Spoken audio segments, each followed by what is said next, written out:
Good afternoon and welcome. Kent Boehm with 9 Business Group and the Elevate Chat Group. With us today, we have Mandrea and Brendan from Fancii.com. I think it's Fancii and Company. I will hand it off to them. They can introduce themselves and welcome, Brendan and Mandrea. Mandrea, why don't you start? Great. Thank you so much for having us. We're so excited to be here. I'm Mandrea, and I am the co-founder and communications manager at Fancii. Welcome.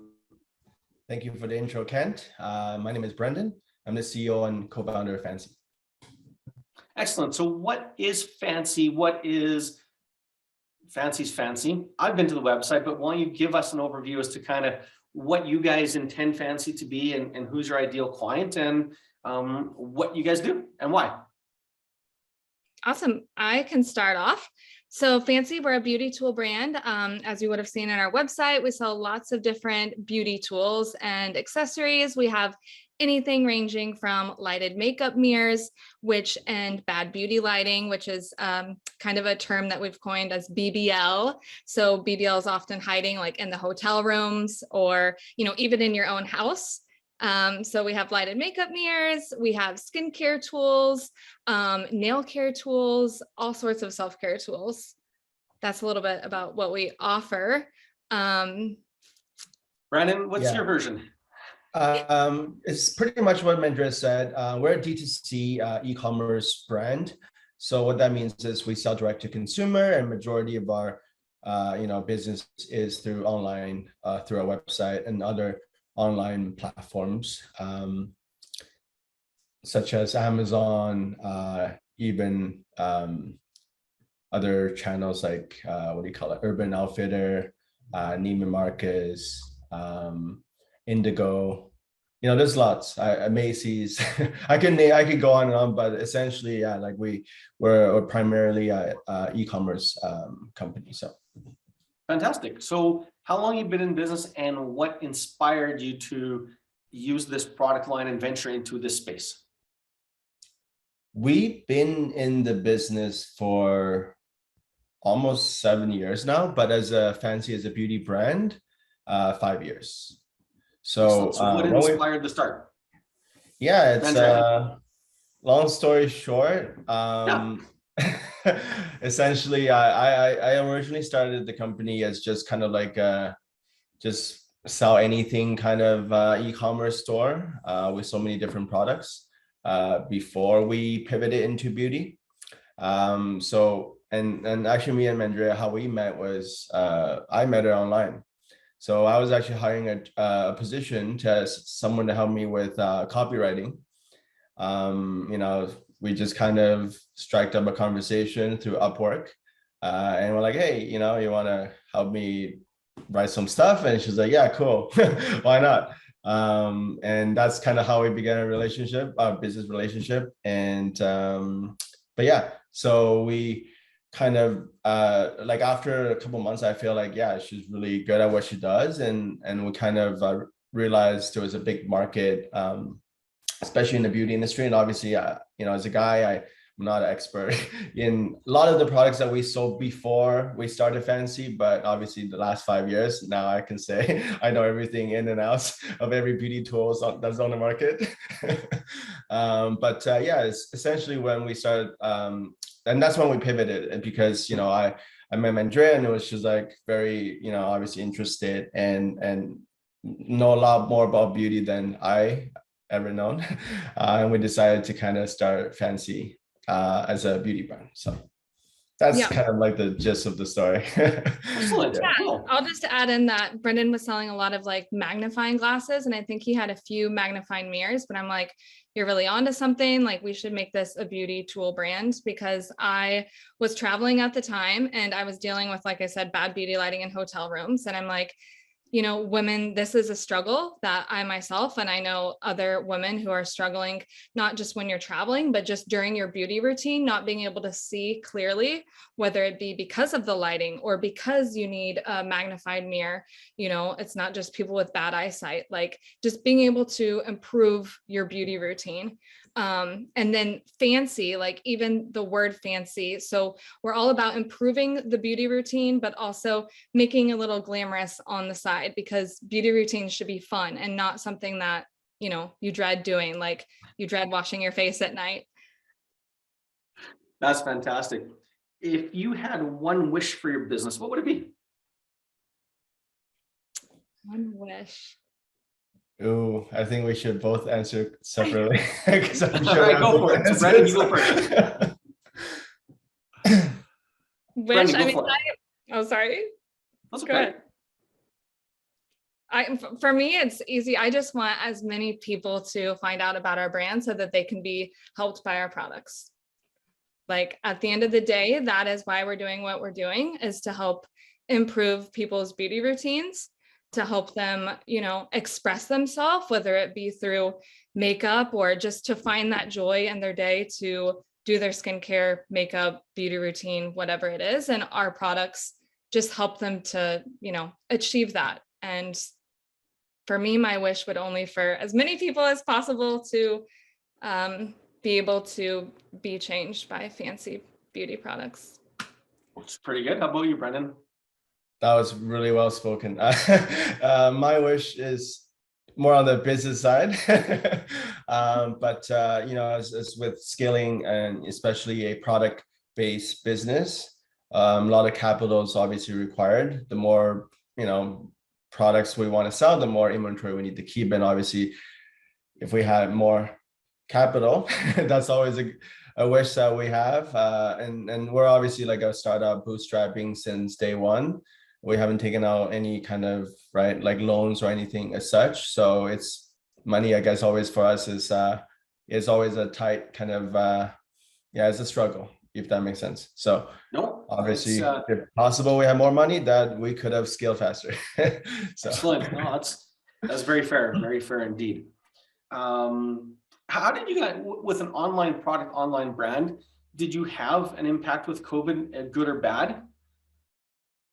Oh, for sure. We actually, fortunately, we had a really great impact because with salons being closed, everything was closed, right? Due to the pandemic. So people were forced to bring their beauty routines at home. Like, for example, we have a nail care tool, which basically provides, mani-pedi at home. And because the salons were closed, that's one of our first products that saw a tremendous increase right when COVID was happening.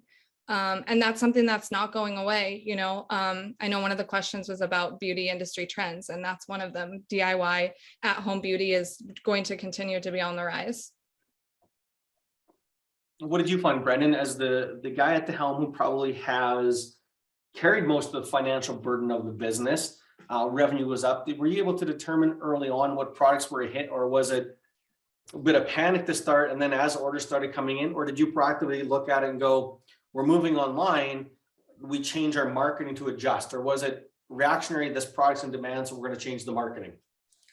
Yeah, so basically what Mandrea says, like, because we've always been a kind of like an online brand, and we do carry most of our business through e-commerce. We did, and I believe every business in the world experienced a downturn the first, I think, 2 to 3 weeks of when COVID first hit. I can't remember exact month, but in 2019, I believe, like in March or something, I think that was the month where I think everyone, it doesn't matter if your business was online or offline, you just kind of took a hit that first couple of weeks. And obviously, like as a business owner, we were kind of panicking because we saw a tremendous drop in sales across our channels. But fortunately, with I think and then really depend on what segment of the industry you're in. And fortunately, we were in the beauty / online component, and which saw tremendous growth, especially in that first year of the pandemic. Because I think, like Mandrea was saying, like a lot of people were stuck at home. They didn't have a lot of things to do. So actually a lot of people started to look into self-care. So buying stuff that, like whether it's these skincare devices or whether it's mirrors, now you have all the time in the world to kind of just do what you maybe always wanted to do. And that's, so there were definitely a positive impact for our business, but it's not for every other business out there, but we're fortunate. Yeah. Excellent. In the middle of all that, or as you've grown and scaled your business, have you gone to outside counsel? Do you have mentors or coaches or other people, advisors to your business? And what do those relationships look like, and were they important in the journey? I can answer to that.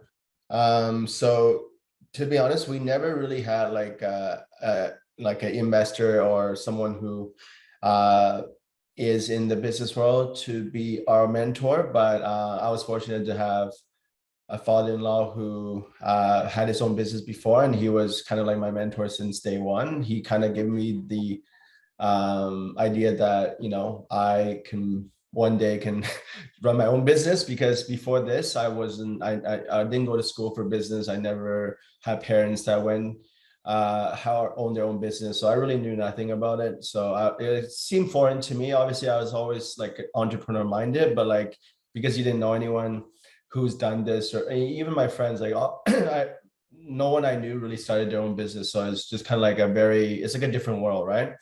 But I was fortunate to have a father-in-law who kind of like taught and really gave me lots of advices, especially early on. And he was in the shipping business, so that was really helpful, because obviously we had to ship products across the ocean to all parts of the world. So yeah, so that was very helpful early on. Also, another one of our co-founders, which also joined us in the probably like just shortly after Mandrea. He had his own startup, so he was able to bring a lot of his expertise, because he's done it, and he knows, right? Like, his startups, there's always ups and downs. There's always going to be some kind of failure as long as you keep going at it without giving up. I think a failure is never a failure, because I think the only time you really fail is if you give up, right? So he was able to really help us kind of navigate the tough times, and just, yeah, I think those two people are, I would say, mentors to me and Mandrea. And because I think we're both new to this game, so. And so how long have the two of you been partners? 5 years. Yeah, 5 years. Okay, that's what I thought, but I wasn't sure. How is that? Obviously 5 years, the partnership's been good, but like all partnerships and relationship, there's ups and downs. Has there been any struggles in that partnership, and how did you navigate them? Yeah, I don't think we have problems, right? I was gonna say, yeah.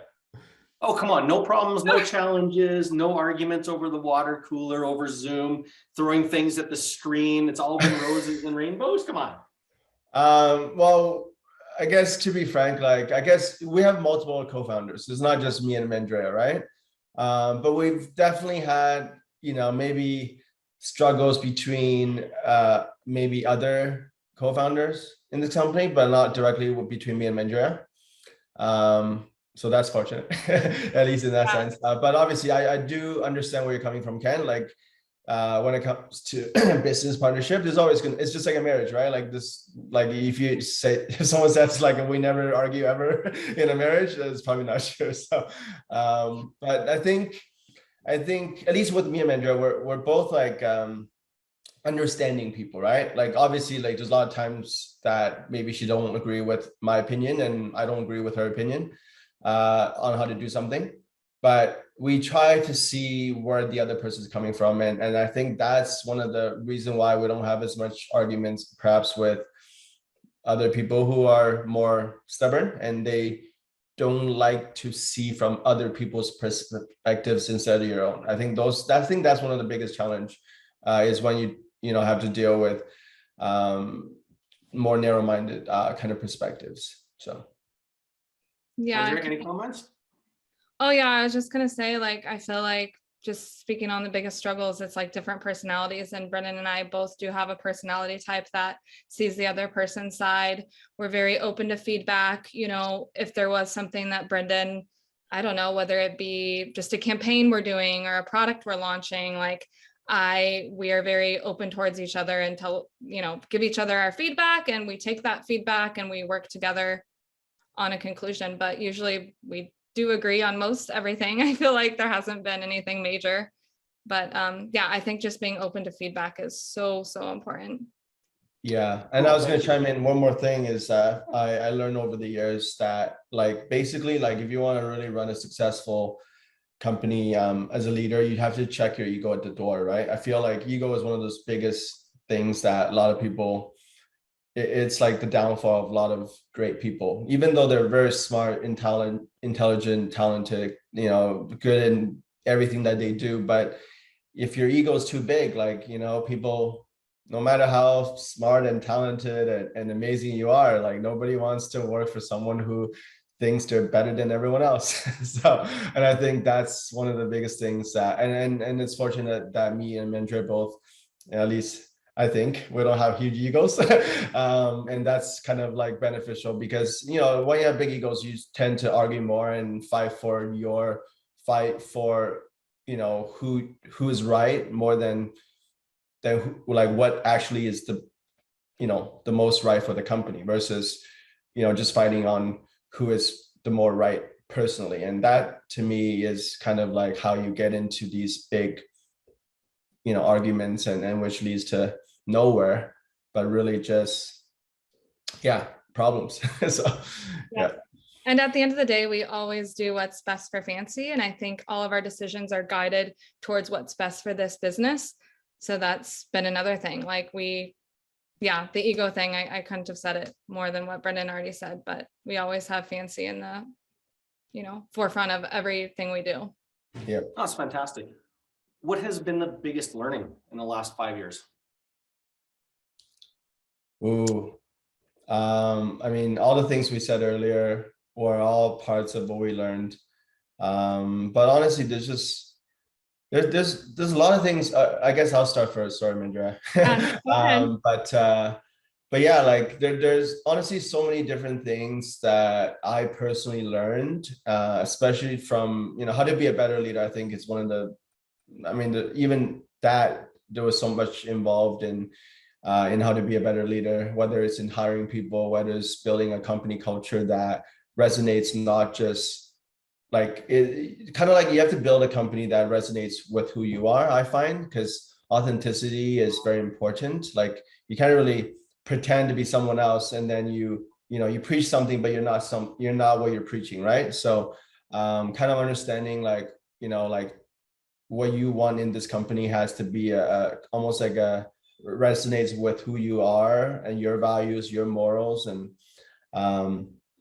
then how to build a company that have people that all have the similar values and morals and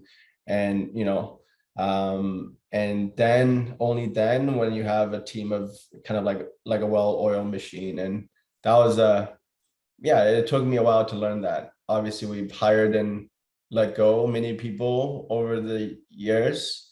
I was sorry, not I shouldn't say many, but like definitely a fair amount of people. And through that experience, we were able to figure out exactly how we want our company and the culture and where we want our company to be, moving forward and all that stuff. So that was my biggest learning, I guess, over the last 5 years. Excellent. Thank you. How about you, Mandrea? Yeah, I'd have to say mine would also be similar. I think like you can't have, an incredible company without having an incredible team, and you can't have an incredible team without giving the support to your team, finding the right people to make up your team, bringing out the best of each of your team members to, bring out the best skills and passions in them. Also to make sure everybody has the same drive and passion you do towards this brand. So yeah, I guess that has been the biggest thing I've learned is like just helping to be a better leader with Brendan's assistance. I mean, Brendan, back to the mentor question, like Brendan is a huge mentor for me. He has been since the first day I met him. I mean, obviously I joined Fancii because of what he was doing and I believed in the mission, but also because I believed in Brendan's direction and his vision, and just, yeah, look up to him overall. Excellent. Thank you. Make me What is the blush, biggest Mandrea. frustration you have in your business? What is the biggest frustration you see in the next 3 to 6 months in your business or currently? That's a very good question.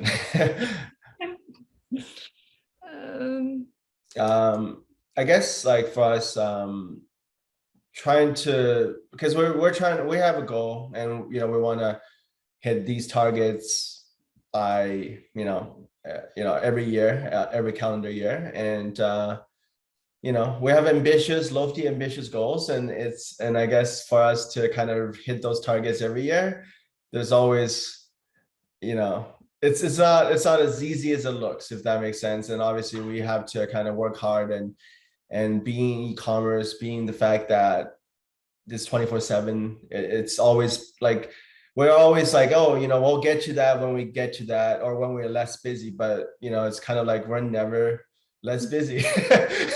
You know what I mean? So it's kind of, yeah, it's a struggle, but at the same time, like Mandrea said, saying earlier before, our team is amazing. Our team really are dedicated to kind of achieve the goal, as a company, right? And everyone really feels empowered, as well as motivated to achieve those goals. It's not just we're working together as a team, right? And I think that's the key. Even though there are numerous obstacles and things never seem to get less busy, but we're always kind of like, yeah, you know what, let's keep at it. Here's our goal, and we want to impact more and more people in this world, and hoping that if each one of these tools can bring a positive change in someone's life. And that's what kind of excites all of us to kind of work hard and try to achieve those goals. But yeah, like it's been challenging, especially in the recent, I'm not sure if you know much about the e-commerce world, but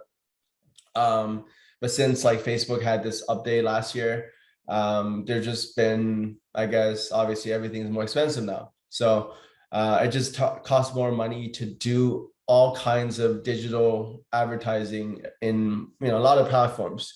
And we are recently trying to figure out TikTok, and TikTok is a new platform for us. So that's a big challenge. Trying to learn a new platform. It's like learning how to drive a motorcycle instead of riding in cars, right? So but I'm sure with our persistence and resilience, we'll figure out how to scale on TikTok. So cool. How about you, Mandrea?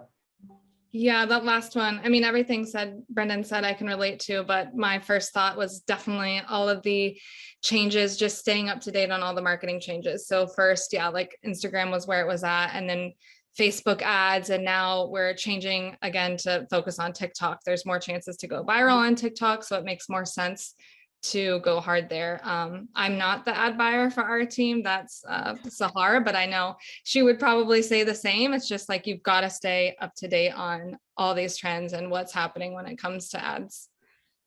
Yeah, I can't imagine. I've been business coaching for 15 years, and which is about when Facebook kind of took off, and we started playing in the Facebook world about 10 years ago. And it's one thing to change the rules once a year, once every 18 months. It's another thing to change the rules every 6 months, let alone monthly. So for my clients who are active on social media, it has been a very challenging learning curve, and it has not always been fair. I will echo that one for sure. What is one piece of advice you would share about growing a business? For instance, like, never give up, just keep on going. And if you have the passion, you will keep on going naturally. Like, it won't feel like it's a work thing. It won't feel like, a negative thing to do, right? Like, you'll just naturally want to keep going. Obviously there can be like huge ups and downs in any business, but that's to be expected with anything, right? That's life. So just keep on going and believe in yourself. Excellent. Thank you. I pretty much concur with what Mandrea said.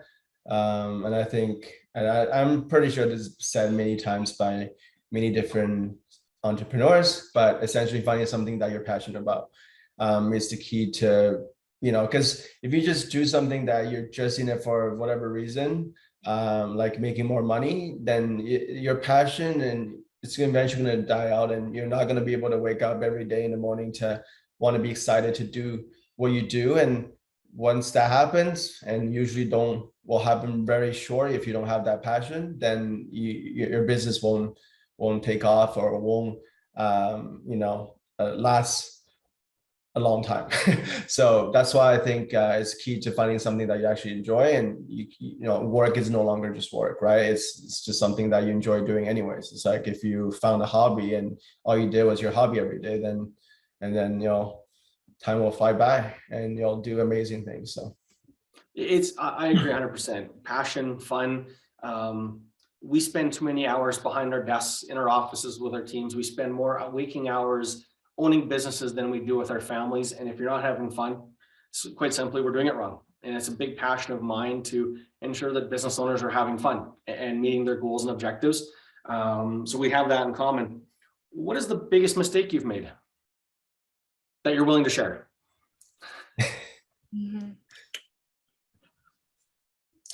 Yeah, Mandrea, I'll let you go first on this one. I have to think a little bit here.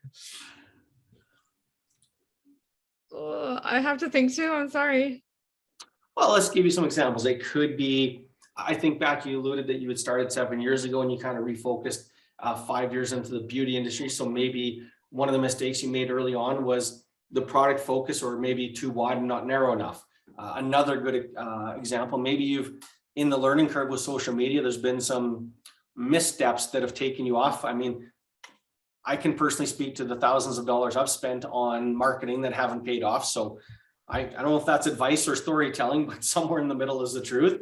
So what is the biggest mistake that you guys have encountered, or learning? Maybe mistake's not the right word. We all identify with it differently.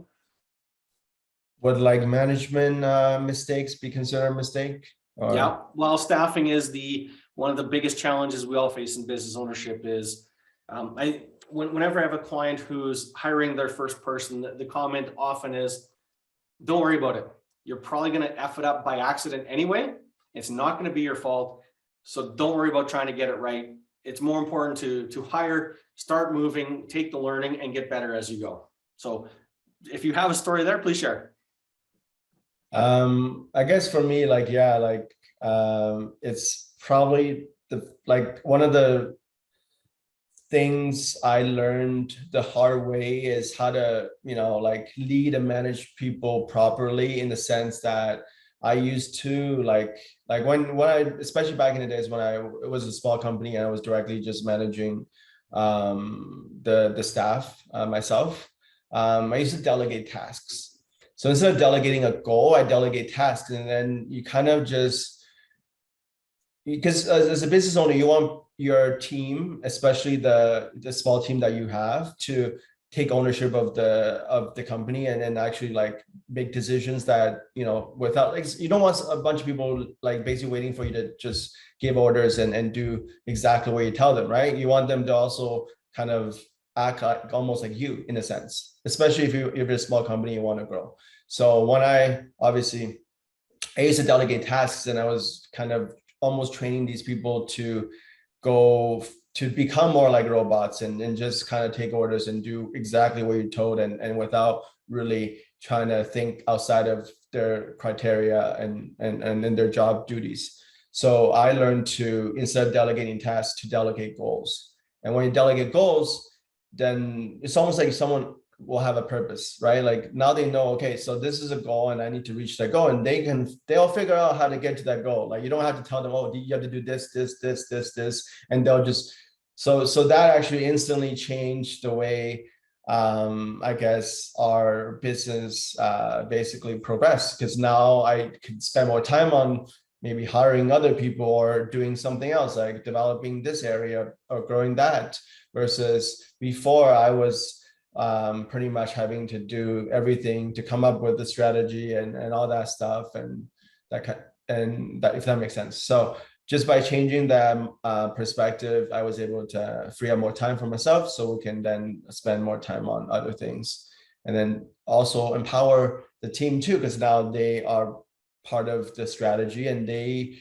make a direct impact on where this business will be in the next half a year, or 5 years. So I think that was a really good thing that I learned, and obviously it was from a mistake. Yeah. So How about you, Mandrea? I love that one, Brendan. Mine is not as good as Brendan. I would just say, I remember back in the day when Brendan and I were doing Facebook ads by ourselves, and we didn't do the proper research. Brendan, I don't know if you remember, but we had a giveaway, like basically the lead form was to win something, right? And I remember we spent like thousands of dollars on that and wondered why like no one was buying, and it's because we didn't set up like the ad correctly. Do you remember that, Brendan? It was targeting like we had some people. yeah. Like that seems like, looking back on it now, that just seems like such an amateur mistake. Like I don't even, that's not really my department anyways, but back in the day when we were, you know, not many of us, right? We were a team, just, I mean, we're still a relatively small team, but yeah, that's funny to look back on. Basically just not having the knowledge, I guess, or we were too excited, probably. We're too excited to set up the campaign, set it up wrong, wasted lots of money not targeting the correct potential customers. Oh yeah, I'm sure we lost a lot of money over the years doing something silly or forgetting this or doing something that, yeah, but that's how we learn. I think that's how we learn the hard way. It's like the hard knock life, you know. It's just like you lose some money and you never make the same mistake again. Yeah, if business were easy, everybody would do it and it would be perfect every time. It's not. We all bring our passion, our experience and knowledge, and none of it's perfect. I have one client way back, his first foray into online marketing, Google AdWords, pay-per-clicks, ran a campaign for 3 or 4 months, thousands of clicks, like great campaign, thought we were winning the lottery, but nothing was converting. We couldn't get a client to save our life. And then we realized, we started going through the analytics, 90% of our clicks were in Russia.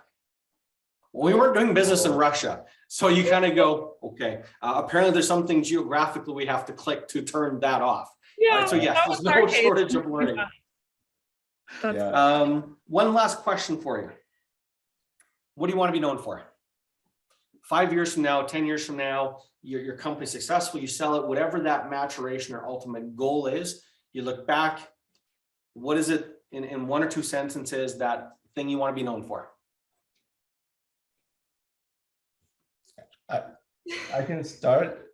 If essentially, like, honestly, I personally don't really care what my name or I don't want to be known for something, but I just want Fancii to make a positive change in this world, and to look back 5 to 10 years from now, knowing that this brand has impacted more than, you know, maybe hopefully one day 10 million or more people in this world. That to me is what kind of like, I'll be very happy. Essentially, if that would be my goal. Like I want 10 million users to impact as many people as possible positively. So 10 million customers? More than that. More. Yeah, 100 million. Yeah, I'm the exact same. Like I don't like need my name on anything. I just want Fancii to be known. I would love for us to be a household brand name that is helping improve people's lives. Simple as that. But the more people, the better. That's an amazing story, guys. Thank you again for spending 35-40 minutes with us and sharing your story with our audiences. Keep up the amazing work. Any parting comments before we close the recording and push it out to the universe? Go check us out. Go to Fancii.com. And that's a good push. Anything else? That's excellent. But for real, go check us out. No, I mean, I don't. And that's Fancii with 2 eyes. Yes, that's right. Awesome. No, I just appreciate you having us. It was great to be able to, you know, share our experience and share Fancii. Excellent. Thank you.